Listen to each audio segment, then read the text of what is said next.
అది మన స్ఫూర్తి. కామ్రేడ్ సంజయ్ సింగ్తో నాకు పెద్ద అనుబంధం లేదు.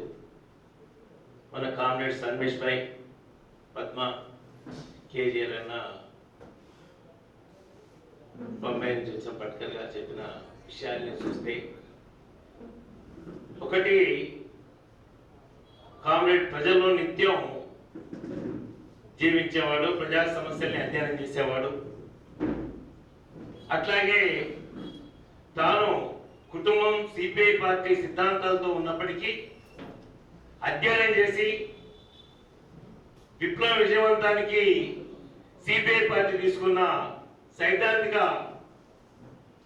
లైన్ సరైనది కాదు అని చెప్పేసి తాను నిత్యం చదువుతుండని అర్థమవుతా ఉంది, అధ్యయనం చేస్తుందని అర్థమవుతా ఉంది.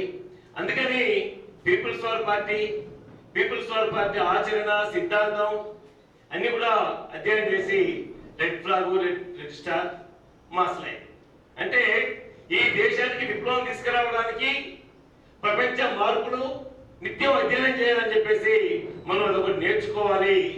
రెండవది పట్టు విడుపులు ఉండాలి కాంగ్రెస్ కు అనేది కూడా తన ఆచరణలో మనకు అర్థమవుతా ఉంది. అందుకని మనం ఆ పట్టు విడుపులను కూడా మనం పాటిస్తే బాగుంటుంది. మూడవది, ఇవాళ తాను హైకోర్టు, సుప్రీంకోర్టు అడ్వకేట్ ఆదాయానికి వచ్చేస్తే తనకేమీ తక్కువ కాదు.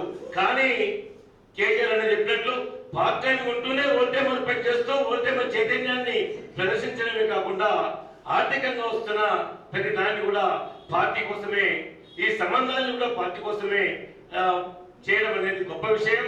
ఇవాళ చాలా మంది మీద సరి చేసుకోవాలి, మనల్ని మనం కూడా సరి చేసుకోవాల్సిన అవసరం ఉందని చెప్పేసి గుర్తిస్తూ ఇవాళ సంజయ్ సింగ్ కు నిజమైన నివాళులు అర్పించడం అంటే తాను అనుసరించిన నిజమైన ఏదైతే ప్రజా చైతన్యాన్ని కలిగించే తన ఆచరణ ద్వారా మనం నేర్చుకోవాల్సిన అంశాలు నేర్చుకొని మనం నిజమైన నివాళులు అర్పించడం అవుతాం. ఈ అవకాశం ఇచ్చిన కాంగ్రెస్ అందరికి కూడా లక్ష్యం.